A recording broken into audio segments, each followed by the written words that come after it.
par un JE, un cri du cœur, celui de cet homme, René Mador, qui a perdu son emploi, ses assurances et aussi sa santé.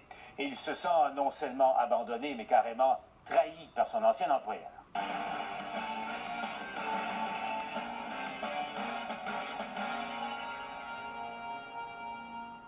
En juin 2014, le soleil du Mexique devient plus attrayant pour le fabricant Mabé, un partenaire de la General Electric.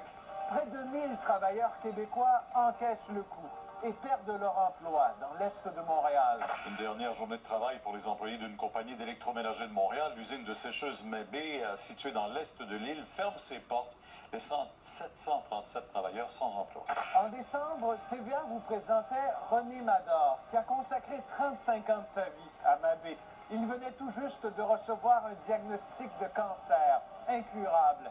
Et au même moment, l'entreprise lui coupait ses assurances et une partie de sa pension de retraite. Atteint d'un cancer incurable, un ancien travailleur de Mabé abandonné à son sort. Qu'arrive-t-il lorsqu'une multinationale fait des promesses puis tourne le dos à ses travailleurs? Voici la suite d'une histoire qui leur laisse un goût amer, celui d'une justice à deux vitesses. Le site Mabé dans le quartier Hochelaga-Maisonneuve à Montréal. 80 000 mètres carrés au bord du fleuve Saint-Laurent.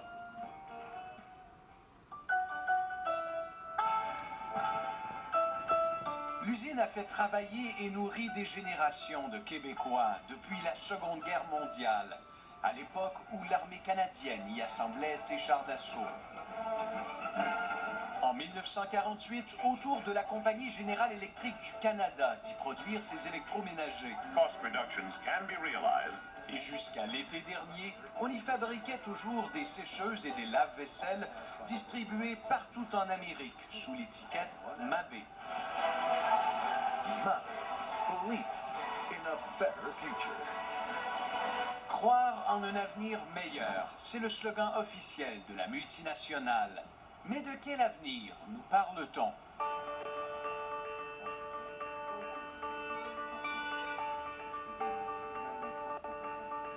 C'est une histoire de famille. J'ai un de mes frères qui a travaillé là aussi. J'ai mon beau-frère qui a travaillé là. René Mador a 66 ans, un jeune retraité de Mabé. Pour lui, l'avenir se limite aujourd'hui à écouler ses derniers jours auprès de sa fille qui le soigne à la maison. Ces derniers jours envenimés par la faillite de son ancien employeur. Je sais que ma santé, ça m'y ressenti beaucoup. Parce qu'un mois après avoir appris que j'avais un cancer incurable, là, j'apprends que j'ai plus d'assurance vie. Comme ça, c'est le deuxième coup. Le stress, ça joue énormément. Parce qu'on m'avait donné le maximum, 1 an à vivre. Et puis là, jamais c'est parti là, je crois pas que je vais faire mon année. Comme des milliers de travailleurs et de retraités, René Mador a perdu ses avantages sociaux, son assurance vie et un quart de sa pension de retraite. Vient maintenant s'ajouter une dette à l'hôpital Maisonneuve-Rosemont. C'est parce que moi, j'ai eu un compte de l'hôpital en premier. Et puis, j'ai dit non, l'hôpital paye pour une chambre semi-privée. Quand l'hôpital m'a envoyé le compte, ma fille a téléphoné à la compagnie Great West. Puis Great West, ils leur ont dit, et il a dit à ma fille, il dit là, il dit, ils ne sont pas assurés les employés parce qu'il dit Mabé nous doit plusieurs mois de cotisation qu'il n'a pas payé. Si on parle des employés, mais la famille aussi est touchée, que ce soit la femme ou le mari ou les enfants. Tu sais, on est toute une gang, puis j'aimerais ça que mon père puisse pas avoir de tracas, puis passer plutôt des bons moments avec sa famille, comme tout le monde se doit.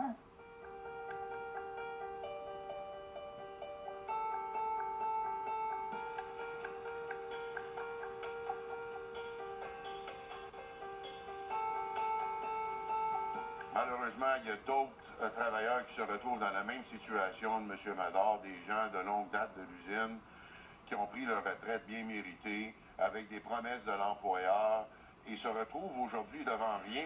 John Caluori représente les travailleurs et les retraités de Mabé. Et voici ce qui le révolte. Pour une fermeture complète et définitive. La multinationale avait clairement promis à ses travailleurs qu'elle les protégerait. C'était en 2012, lors de l'annonce de la fermeture. Mabé Canada demeure commis à rencontrer ses obligations contractuelles, incluant son fonds de pension. Le savaient-ils, eux? Ils nous ont-tu envoyés dans un mur? Ils nous ont-tu fait des promesses qu'ils savaient à l'époque qu'ils étaient incapables de garder? Ça, moi, je suis pas capable d'avoir la réponse. Peut-être vous autres, vous allez être capables. Une mission difficile. Mabé Canada refuse nos demandes d'entrevue. Mais nous sommes parvenus à contacter son vice-président, Neil Gard-Shore. C'est aussi lui qui a racheté l'usine pour 9 millions de dollars, tout juste avant la faillite. Une transaction considérée suspecte par le syndic de faillite. Are you aware a bit of the promises that have been made to the workers before the bankruptcy? I'm unaware of any promises made. Okay. And are you now the owner of Mabé, the installations in Montreal? What I was saying was I've retired from the company. Okay. You know what? This conversation's ended. Thanks. Mabé a-t-elle rompu son pacte avec les travailleurs? Neil Gard-Shore préfère accrocher. Une discussion de cette manière-là mérite une réponse. Moi, j'ai pas peur de m'exprimer. Quand on refuse la réponse, probablement c'est parce que des fois, on a de quoi cacher. Je ne veux pas dire qu'il cache des choses non plus, mais c'est quoi la raison de ne pas vouloir répondre? On n'a rien caché, on répond. René Mador se sent bien seul dans l'arène. Et c'est en partie parce que les lois sont ainsi faites au Canada. L'entreprise qui se met sous la protection de la faillite, elle a son entité juridique qui la protège. Le propriétaire ou les propriétaires de l'entreprise ne sont pas affectés personnellement. L'entité juridique les protège. Le pauvre travailleur, lui, il écope lui-même. C'est son argent à lui, personnellement, qui est affecté. Et s'il veut se défendre, les retraités prennent l'argent de leur poche. Pour José Côté, spécialiste en relations industrielles, nul doute que les obligations des entreprises en faillite et celles de ses administrateurs sont insuffisantes. Et ça, plusieurs travailleurs l'ignorent. Ils ne sont pas informés dans le processus. Souvent, ils se rendent compte de ça après coup, quand tout est terminé, quand ils ne peuvent plus rien faire, alors que l'entreprise a le temps. Le retraité qui est chez lui, là, lui n'a aucune conscience de ça. Ça l'arrive boum dans son visage, puis son temps de réaction est vraiment limité. La plupart des retraités ne savent pas que leur régime de retraite peut être, j'allais dire siphonné, mais en fait peut être comme ça terminé avec un déficit qu'ils doivent eux-mêmes absorber. Ils pensent que c'est pour la vie, que leur régime est assuré. Les assurances, c'est la même chose. Depuis 5 ans, à Ottawa, une dizaine de projets de loi visant à protéger les régimes de retraite ont été étudiés. La plupart suggéraient d'accorder aux fonds de retraite le statut de créancier prioritaire en cas de faillite. Ces projets de loi ont tous subi le même sort. Ils sont morts au feuilleton. C'est trop facile de faire ce qu'on fait là. On arrive, on investit, on prend l'argent du gouvernement, on essaie de mettre des conditions gagnantes pour les entreprises de venir investir ici, mais c'est d'une facilité incroyable de mettre la clé dans la porte. En cas de faillite, les travailleurs et les retraités doivent-ils être considérés différemment des autres créanciers? Ce sera mon dernier combat, et puis j'espère réellement de le réussir parce que je trouve que tous mes confrères méritent aussi de gagner le combat en même temps que moi. Là, après ça, je pourrais partir, là, on fermera les 2 yeux, puis je partirai en paix, me dire, ben, au moins, tout était réglé.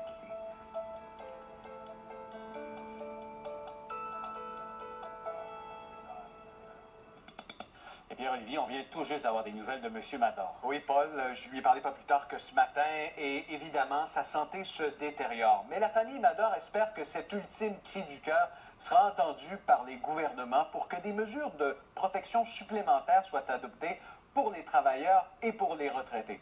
Parce qu'imaginez, Paul, vous cotisez toute votre carrière pour une assurance vie et une fois à la retraite, eh bien, elle s'envole en fumée. C'est la triste réalité de milliers de travailleurs au Québec, encore aujourd'hui en 2015. Merci Pierre-Olivier. Il n'y a pas de quoi.